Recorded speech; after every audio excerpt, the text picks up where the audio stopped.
பணத்தை வந்து ஆக்ரஷன் தான் பண்ணணும். ஜனங்களுக்கு வந்து அவங்களோட வாழ்க்கையில கண்டெம்டு, எனக்கு இது போதும் அப்படின்றது யாரும் நினைக்க மாட்டாங்க. எல்லாருமே வந்து அவங்களோட விருப்பத்துக்கு தான் போறாங்களே தவிர தான் கிடைச்சிருக்கிற விஷயத்தை வந்து சந்தோஷப்படுறதுக்கு உண்டான ஆற்றல்கள் அவங்க பண்றது இல்லை. அப்ப இதை வந்து நம்ம யாரை குறை சொல்றதுன்னா முதல்ல அவங்கள தான் குறை சொல்லணும். 20 ரூபா வந்து இப்போ பச்சை கலர்ல பிரிண்ட் அடிக்கிற காரணமே வந்து குபேரன் வரணும்னு தான். ஒரு விஷயத்தை வந்து நமக்கு எப்பயுமே கையிலே வச்சுக்கிறதுன்னு அரிசி தான். அதனாலதான் அரிசியை வந்து அட்சதையாகவும் யூஸ் பண்ற காரணம் என்னன்னா, இமிடியேட்டான நம்மளுடைய ஆற்றல்கள் சென்ட் பண்றதோ அதை வந்து இன்னொருத்தங்களுக்கு கொடுக்கறது தான் மங்களமான விஷயம் பச்சரிசி. அரிசியில வந்து பிரதானமா இருக்கிறது சூரியனோட அம்சம். தங்கம் இருக்கிறவங்க எல்லாம் கோடீஸ்வரன் கிடையாது, நெல் இருக்கிறவங்க தான் கோடீஸ்வரனா ஆகுது காலங்கள் வரப்போகுது. 1 ரூபாய்ன்றது வந்து ஒரு மனிதனுக்கு தேவையான ஒரு ரூபாய், அதுதான் வாழ்க்கை. எப்பயுமே ஒரு பாசிட்டிவ் எனர்ஜி வந்ததுன்னா அந்த எனர்ஜி எல்லா இடத்துலயும் ஃப்ளோ ஆகும். பெரிய பூஸ்டிங்கா வைப்பாங்க, கரெக்டா வைப்பா 3 நாள் அழிவு போயிடும். அப்போ அந்த நெகட்டிவ் எனர்ஜி வந்து எல்லாம் பூஸ்டிங்கா வந்து அப்சர்வ் பண்ணுது. வாசக்கால்ல இருக்கிற அந்த இதுல நிக்க கூடாது, மெதிச்சுட்டு வரக்கூடாது அப்படின்னு சொல்றது, நிலையில கால் வைக்க கூடாது. அது காரணம் என்னன்னா மகாலட்சுமி மெதிக்கிற மாதிரி. அன்பு நேயர்களுக்கு இனிய வணக்கம். எங்கே தேடுவேன், இந்த விஷயத்தை எங்கே தேடுவேன்னு எல்லாரும் தேடி ஓடி அலையிற ஒரு விஷயம் என்ன அப்படின்னாக்கா அதுதாங்க 3 எழுத்து மந்திரம் பணம். காசு, பணம், துட்டு, மணி மணி அப்படின்னு சொல்றோம் இல்லையா? இந்த பணத்தை தேடி நாம ஓடாம இந்த பணம் நம்மை தேடி ஓடி வந்தால் எப்படி இருக்கும்? கேட்கவே ரொம்ப நல்லா இருக்கே சரண்யா, இதற்கான வழிமுறைகள் இருக்கா அப்படின்னு கேக்குறீங்களா? நிச்சயமா இருக்குங்க. இதற்கான பிரத்யேக விளக்கங்களை நமக்காகவே எடுத்துரைப்பதற்காக நம்ம கூட நம்ம அரங்கிற்கு வருகை தந்திருக்காரு பொற்கோவில் திரு சரவணன் அவர்கள். வாங்க நேயர்களே, சார் சந்திப்போம்.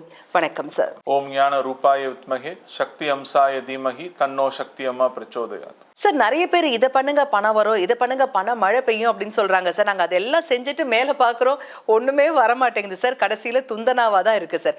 பணத்தை தேடி நாங்க போகாம இந்த பண வரவு எங்களை தேடி ஓடி வரணும், அதற்கு வழிமுறைகள் இருக்கா? உங்க ஸ்டைல்ல சொல்லுங்க சார். பணத்தை வந்து ஆக்ரஷன் தான் பண்ணணும். ஈர்ப்பு. ஏன்னா ஈர்ப்புன்றது வந்து உங்களுடைய கஷ்டப்பட்டு சம்பாதிக்கிறது ஒரு பொருள் தான் பணம். எந்த ஒரு இதுக்கும் கூலி, அந்த கூலியை தான் பணமாக கொடுக்கும். ஆனால் உங்களுக்கு வந்து கூலி இவ்வளோதான் நிர்ணயம் பண்ணியாச்சு.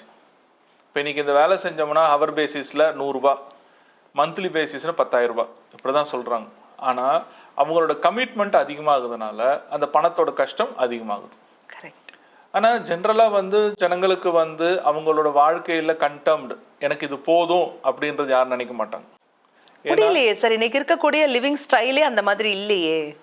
அது லிவிங் ஸ்டைல் இல்லைன்னா வந்து ஒரு கடையில் போய் ஒரு இட்லி வாங்கினா 10 ரூபா, அதுவே 40 ரூபாய்க்கு மாவு வாங்கிட்டு வந்து சாப்பிட்டோம்னா 3 நாள் இட்லி வரும்.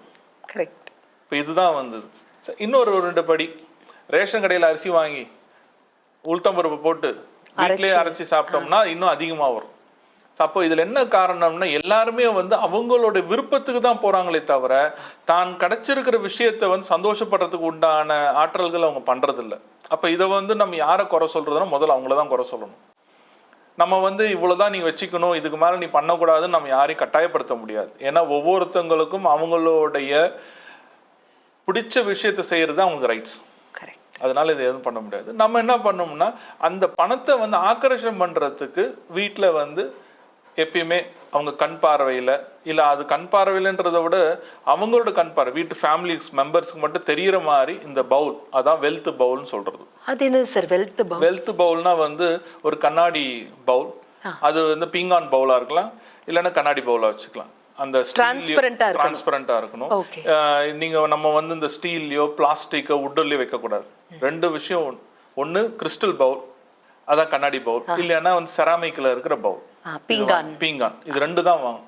இது அவங்களால சின்ன கப்பா வேணாம் பெருசா வாங்கணும்னு கிடையாது, சின்ன கப்பா வாங்கிட்டு அதுல வந்து பச்சரிசி, பச்சரிசி அதுக்கு மேல வந்து 20 ரூபா நோட்டு, 20 ருபீஸ் 20 ருபீஸ் நோட்டு வந்து என்ன கணக்குன்னா குபேரனோட கணக்கு. அதனாலதான் வந்து 20 ரூபா வந்து இப்போ பச்சை கலர்ல பிரிண்ட் அடிக்கிற காரணமே வந்து குபேரன் வரணும்னு தான்.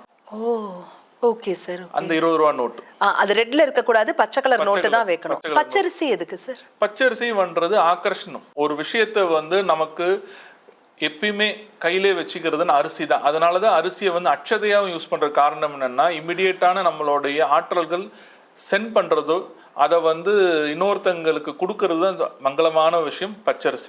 அதான் கல்யாணத்துல கூட பாத்தீங்கன்னா அக்ஷதத்து வருது அதுங்க. அந்த மாதிரி இருக்கும்போது அந்த அரிசி. இன்னொன்னு பார்த்தோம்னா அரிசியில வந்து பிரதானமா இருக்கிறது சூரியனோட அம்சம். அதனாலதான் வந்து பொங்கல் அன்னைக்கு வந்து விவசாயிங்களுக்கு ரொம்ப முக்கியத்துவம் கொடுக்க காரணமே வந்து அந்த வயல்ல இருக்கிற நெற்கதிர்கள் தான். Yes sir. அப்ப அந்த அரிசியை வந்து நம்ம வந்து பிரதானமா வச்சுக்கணும். இப்ப அந்த அரிசிக்காக வந்து இன்னொரு காலகட்டத்துல போகும்போது சண்டை பெருசா வரும். யாருக்கிட்ட வந்து வயல் இருக்கோ அவங்க தான் பிற்காலத்து பெரிய கோடீஸ்வரனா இருப்பாங்க. தங்கம் இருக்கிறவங்க எல்லாம் கோடீஸ்வரன் கிடையாது. நெல் இருக்கிறவங்க தான் கோடீஸ்வரனா ஆகுது காலங்கள் வரப்போகுது. ஏன்னா மனிதனுக்கு தேவை அன்றாட உணவு. அந்த உணவு எங்க வரணும்னா கடைசியில் அரிசியில தான் வரும். அப்படிப்பட்ட இருக்கிற காலம் வர வர போகும்போது அந்த அரிசியோட வேல்யூ வந்து அன்னைக்கு தெரிய ஆரம்பிச்சிடும். பஞ்சத்துல வந்து அந்த காலத்துல என்ன பண்ணுவாங்கன்னா, பஞ்சம் வரத்துக்கு முன்னாடியே வந்து ஒரு செவுத்துல, அவங்க வீட்டு செவுத்துல வந்து கேழ்வரகை வந்து களிமண்ல குழைச்சி வந்து பூசி வைப்பாங்களாம். அப்ப பஞ்சம் வர நேரத்துல அதை வந்து சுரண்டி எடுக்கும் போது அதை இடிச்சு அதை வந்து கஞ்சி காய்ச்சி குடிச்சவங்க நம்ம ஆட்கள். அந்த மாதிரி ட்ரெடிஷனா இருந்த நம்மளுடைய இதுல, நம்மளுடைய வாழ்க்கையில வந்து இன்னைக்கு கமிட்மெண்ட்ஸ் அப்படின்ற பெரிய டெக்னாலஜி வந்ததுனாலதான் எல்லாருக்கும் பண கஷ்டம் வந்துருச்சு. Yes sir. இந்த கோவில் கலசத்துல கூட பாத்தீங்கன்னாக்கா அரிசி நிறைச்சு வைப்பாங்க. தேவைக்கு ஏற்ப அதை வந்து எடுத்துக்கிறதுக்காக ஒரு முன்னெச்சரிக்கை அப்படின்னு நான் கேள்விப்பட்டிருக்கேன். ஒரு கும்பாபிஷேகம் நடக்குன்னா 14 வருஷம் ஆகும். அப்ப கும்பாபிஷேகம் பண்ணும்போது அந்த கலசலத்துக்கு அரிசி எடுத்து இது பண்ணுவாங்க. அந்த காலத்துல எதுக்கு அரிசி அதுல வச்சாங்கன்னா, நவதானியத்தை எதுக்கு வச்சாங்கன்னா, எந்த ஒரு கெலாமிட்டிஸ் வந்தாலும் சரி அந்த கோபுரம் வந்து தாங்கிக்கினே இருக்கும். அப்போ அந்த அரிசியோ நவதானியங்களும் எப்பயும் உயிரோட்டமா தான் இருக்கும். அப்ப என்ன பண்ணாங்க, அந்த ராஜாக்கள்லாம் வந்து அந்த மாதிரி பஞ்சத்துல இருக்கும்போது அந்த கலசத்தை கழட்டி அதுல இருக்க தானியத்தை எடுத்து பூமியில விளைச்சி அதுல இருந்து செழிப்பா வந்ததுதான் நம்மளுடைய கலாச்சாரம். அதனாலதான் வந்து கலசத்துல அந்த மாதிரி வைக்க ஆரம்பிச்சாங்க. அப்படி இருக்கும்போது இன்னைக்கு இந்த பண பவுல் அப்படின்னு இருக்கும்போது அரிசி 20 ரூபாய் நோட்டு பச்சை கலர் அதுக்கு மேல வந்து 1 ரூபி காயின். அது ஏன் சார்? 1 ரூபின்றது வந்து ஒரு மனிதனுக்கு தேவையான 1 ரூபாய். அதுதான் வாழ்க்கை. அந்த 1 ரூபாய் இருந்தாதான் எல்லாமே நடக்கும். ஓகே. அந்த 1 ரூபாய் வந்து சேர சேரதான் 1 கோடியா மாறும். அந்த 1 ரூபாய் காயின், எனக்கு 1 ரூபாய் காயின்ல நான் இன்னும் கொஞ்சம் நல்லா பண்ணணும் ஆசைப்படுறேன்னா, முடிஞ்சா இந்த கோல்டு இமிட்டேஷன் உள்ள காயின்ஸ், கோல்டு காயின் வைக்க வேணாம். யாருக்கும் வந்து பெரிய ஆளுங்களா இருந்தால் அதை வைக்கிறது கஷ்டப்படுவாங்க. ஆனா கோல்டு இமிட்டேட் உள்ள காயின்ஸ் இல்ல வெள்ளி காயின், இது மாதிரி ஒரு 5 காயின் வச்சுட்டு யாரும் கண்ணு படாத இடத்துல வந்து அதை வைக்கணும். அது ஒன்லி வந்து யாருக்குன்னா அந்த ஃபேமிலி மெம்பர்ஸ்க்கு மட்டும் தான் தெரியும். அது எங்க வைக்கணும்னா, எப்பயுமே வந்து நம்மளுடைய என்ட்ரன்ஸ், மெயின் என்ட்ரன்ஸுக்கு வந்து பாக்குற மாதிரி நம்மளுக்கு வந்து அது மேல இருக்கிறது நமக்கு தெரியணும், மற்றவங்களுக்கு தெரியக்கூடாது. ஓ, என்ட்ரன்ஸ்னா உள்ள வர எல்லாருமே பாப்பாங்களே. தெரியாம வந்து மறைச்சு ஒரு இடத்துல வந்து வைக்கிறது நமக்கு நல்லது. வாச கதவுக்கு நேர் எதிர்க்க அப்படி இருக்கணும். அதை வச்சுட்ட பிறகு டெய்லி வந்து என்ன பண்ணோம்னா, அந்த வீட்டுல இருக்கிற பெண்கள் அதுக்கு வந்து அவங்க ரெகுலரா காலையில இருந்து பூஜை எல்லாம் பண்ணும்போது ஒரு சின்ன ஊதுபத்தி மட்டும் காமிச்சா போதும். அப்ப அது காமிக்கும் போது அதை பார்க்க அவங்க வீட்டுல இருக்கிற பண பிரச்சனைகளை விட பண வரவு உள்ள ஆரம்பிக்கும். எதுக்கு வந்து வாசல் முன்னாடி வைக்கணும்னா, எப்பயுமே வந்து அந்த பூஜை பண்ணிட்டு வரும்போது அந்த நல்ல சக்தின்னு சொல்லுவோம் மகாலட்சுமி, அதை பார்க்கும்போது அவருக்கு கண்ணில் வந்து நேரம் அந்த பவுல் தெரியும். ஓ, நல்லா அழகா வச்சிருக்காங்க, என்னை கூப்பிடுறாங்கன்னு சொல்லி மகாலட்சுமி அதில் போய் உட்காந்துப்பாங்க. ஏன்னா மகாலட்சுமிக்கு தேவையான அமைப்பு எல்லாமே இருக்குல்ல. ஆமா, பச்சரிசி, 20 ரூபாய் பச்சை கலர் நோட்டு, அதுக்கப்புறம் 1 ரூபாய் காயின் எல்லாமே. அப்புறம் டெய்லி வந்து அந்த வீட்டுல பெண்கள் ஊதுவத்தி காமிக்கிறது. இப்ப எதுக்கு இன்னொருத்தவங்க பார்க்க கூடாதுன்னு சொல்லுவது, பார்க்கும்போது அவங்களுக்கு அது என்ன ஏதுன்னு கேட்பாங்க. ஸோ நம்ம அதை வந்து எக்ஸ்பிளைன் பண்ணக்கூடாதுன்னு தான் கண்ணில் படாத ஒரு இடத்துல வைக்க சொல்றது. ஆனா எப்பயுமே ஒரு பாசிட்டிவ் எனர்ஜி வந்ததுன்னா அந்த எனர்ஜி எல்லா இடத்துலையும் ஃப்ளோ ஆகும். இப்ப கேட்பாங்க சில பேர், எப்படி பாசிட்டிவ் எனர்ஜி அதை எப்படி பார்க்கும் அப்படின்னு. ஆனா பாசிட்டிவ் எனர்ஜி வரும்போது எந்த இடத்துல வந்து அந்த பாசிட்டிவிட்டியான ஒரு பொருட்களை வந்து அந்த ரிசப்ஷன் பண்ணும் பாத்தீங்களா, அது போய் அதுல போய் அட்டாக் ஆகுறதோ அட்டாச் ஆகுறதோ. அதனாலதான் வந்து பெரிய பூசணிக்காய் வைப்பாங்க, கரெக்டா வைப்பா 3 நாள் அழிவு போயிடும். அப்போ அந்த நெகட்டிவ் எனர்ஜி வந்து எல்லாம் அந்த பூசணிக்காய் வந்து அப்சர்வ் பண்ணுது. அதே போல ஒரு பாசிட்டிவ் எனர்ஜி வரும்போது அந்த பாசிட்டிவ் சம்பந்தப்பட்ட பொருட்கள் அங்க இருக்கும்போது இதை என்ன பண்ணும், அங்க போய் சேர பார்க்கும். Yes sir. சப்போஸ் கதவுக்கு நேரா வைக்கிறதுக்கான வசதி வாய்ப்புகள் இல்லைன்னா வேற எங்க வைக்கலாம் சார்? வேற என்ன வைக்கணும்னா, கதவு மேல வந்து அழகா வந்து ஒரு சிகப்பு துணியில இது எல்லாத்தையும் வச்சு பவுல் மாதிரி கட்டி தொங்க விட்டுருங்க. ஓ, வீட்டு வாசல் நிலையிலேயே தொங்க விட்டுறலாம். கூட தொங்க விட்டலாம். சிகப்பு துணியில தான். சிகப்பு துணி தான் ஃபயர், ஆக்ரஷனம், வசீகர தன்மை. அப்ப அது வந்து என்ன பண்ணும், ரிசீவ் பண்ணிக்கிட்டே இருக்கும். இப்போ வெளியில யாரும் வந்து பார்த்தா பெருசா நினைக்க மாட்டாங்க, திருஷ்டிக்கு தொங்க விட்டுருவாங்கன்னு நினைப்பாங்க. இப்போ அவங்களுக்கு, ஆனா நமக்கு தான் தெரியும். அப்ப மகாலட்சுமி வெளியிலேயே நின்ற மாட்டாங்களா சார்? உள்ள வந்துருவாங்க. கண்டிப்பா மகாலட்சுமி உள்ள வேற வைக்கிறது வெளில அவங்கள வந்து ஆனா நிலையில தானே சார் கட்டுறோம். ஆனா அதுக்கு இருக்க வீட்டுல பெண்கள் தான் வந்து பூஜை பண்றாங்கல்ல, ஓ, அது மூலமா அப்படியே உள்ள வந்துருவாங்க.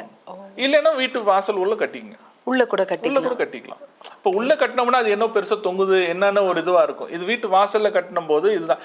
அதுக்கு தான் வந்து ஒரு வீட்டு வாசக்கால் அமைக்கும் போது அந்த வாசக்கால் அமைக்கிறதுக்கு என்ன பண்ணுவோம், நவரத்னத்தை போடுவோம், ஆமா, அட்சதை போடுவோம், பல விஷயங்கள் வெள்ளி தங்கம் இதெல்லாம் போடுவோம். எதுக்கு அங்க வாசக்கால்ல போடும், வீட்டுக்கு உள்ள போட வேண்டியதானே. கரெக்ட். ஏன்னா மகாலட்சுமி வாசம் செய்யற இடமே வாசக்கால் தான். அதனாலதான் அந்த காலத்துல என்ன சொல்லுவாங்க, வெள்ளிக்கிழமையான நல்லா பெருக்கிட்டு சாணத்தை மொழுகி மஞ்சள் குங்குமம் வச்சு விளக்கேற்ற சொல்லுவாங்க. Yes sir. இன்னைக்கு வந்து ஃப்ளாட்ஸ் எல்லாம் வந்ததுனால சாணம் முழுவ தேவையில்ல, எதுவும் பண்ண தேவையில்ல. அட்லீஸ்ட் ஒரு பிளாஸ்டிக்ல இருக்கிற கோலத்தையாவது வாசல்ல ஒட்டிட்டு வெள்ளிக்கிழமை தொடச்சு விட்டா கூட போதும். Yes sir. அப்படி இருக்கும்போது மகாலட்சுமி என்ன பண்ணுவாங்க, அந்த இடத்துல வருவாங்க. அதான் இன்னொன்னு சொல்லுவாங்க, வாசக்கால்ல இருக்கிற அந்த இதுல நிக்க கூடாது, மிதிச்சுட்டு வரக்கூடாது அப்படின்னு சொல்றது, நிலையில கால் வைக்க கூடாது. அது காரணம் என்னன்னா மகாலட்சுமி மிதிக்கிற மாதிரி. எஸ் சார், நிச்சயமா. அந்த மாதிரி இருக்கும். அப்ப இந்த பண பவுல் வந்து நீங்க அந்த மாதிரி கட்டி வச்சுட்டு வந்தீங்கன்னா உங்களுக்கு நல்ல மாற்றங்கள் வரும். அதே போல இவங்களால முடிஞ்ச அளவுக்கு ஏதாச்சும் மந்திரங்கள் சொல்லணும்னா மந்திரத்தை சொல்லியே பண்ணலாம். என்ன சொல்லலாம் சார் குறிப்பா? ஓம் ஸ்ரீம் க்ளீம் ஸ்ரீம் மகாலட்சுமி தாயே ஆகச்ச ஆகச்ச நமக. இன்னும் ஒரு முறை சார். ஓம் ஸ்ரீம் க்ளீம் ஸ்ரீம் மகாலட்சுமி தாயே ஆகச்ச ஆகச்ச நமக. இது என்ன அர்த்தம்னா, ஸ்ரீம்ன்றது வந்து மகாலட்சுமியோட பீஜம், க்ளீம்ன்றது காமதேவனோட பீஜம், ஸ்ரீம்ன்றது மகாலட்சுமி. மகாலட்சுமி தாயே நான் உன்னை, ஆகச்ச ஆகச்சன்னா உன்னை நான் வர வைக்கிறேன், நீ வாங்க என் வீட்டுக்கு வாங்க, நமகன்றது நமஸ்காரம் பண்றேன். Yes sir. அப்போ ஒருத்தவங்களை வந்து வீட்டுக்கு வர வைக்கணும்னா டெய்லியும் அவங்களை போய் கூப்பிட்டுக்கிட்டே இருக்கணும். ஒருத்தர் வந்து உங்க வீட்டுல சொந்தக்காரங்க என்னதான் பகையா இருந்தாலும் நம்மளோட விசேஷத்துக்கு அவங்க வந்து ஒரு சீரு கொடுக்கணும்னா எல்லாத்தையும் மறந்து அவங்கள்ட்ட போய் நின்றுதான் ஆகணும். அப்படி நிற்கும் போது அவங்க வந்து கஷ்டத்தோட உள்ள வராங்களா, சந்தோஷம் நமக்கு தேவையில்லை. ஆனா அவங்க வந்துட்டு போன பிறகு நமக்கு ஒரு மாற்றம் கிடைக்கும். அதுதான் வந்து நம்மளுடைய மனசுல இருக்கிற எண்ணம். அவங்க வந்தா போதும்பா, அவங்க என்ன வேணா நினைக்கட்டும், எனக்கு பத்தி கவலை இல்லை அப்படின்ற காரணம் வந்து அந்த வர வைக்கிறது தான். அதே போல மகாலட்சுமி இந்த மந்திரத்தை சொல்ல சொல்ல அவங்க வீட்டுக்குள்ள வந்து உங்களோட பணம் எங்க தேக்கம் அடைஞ்சிருக்கோ அதை கிளியர் பண்ணி அவங்க வந்து பணத்துக்கு வர உண்டான விஷயத்த ஆக்ரஷம் பண்ணுவாங்க. அருமை சார். ரொம்ப சிம்பிளான ஆனா அவ்வளோ எஃபெக்டிவான விளக்கங்கள் ஒவ்வொரு எபிசோட்லயும் எங்களுக்காகவே பகிர்ந்துக்கிறீங்க சார். சார் குறிப்பா வந்து பண வரவிற்கான வழிமுறை சொன்னீங்க. வந்த பணம் எங்ககிட்டயே தங்கணும் இல்லைங்களா, அதற்கு என்ன நாங்க பண்ணணும் அப்படிங்கிற விளக்கத்தை அடுத்த எபிசோட்ல நீங்க எங்களுக்காகவே பகிர்ந்துக்கணும் சார். கொடான கோடி அன்பு நெஞ்சங்கள் அனைவர் சார்பாகவும் மனமார்ந்த நன்றிகள். என்னங்க எவ்வளவு சிம்பிளான எஃபெக்டிவான விளக்கங்கள் நம்ம சார் நமக்காகவே அவருடைய தனித்துவமான ஸ்டைல்ல சொன்னார் இல்லையா. சரிங்க, பணம் வருது ஆனா கையில தங்க மாட்டேங்குதே, பாக்கிறதுக்குள்ள காணாம போயிடுது இப்படின்னு நிறைய பேர் நினைப்பீங்க.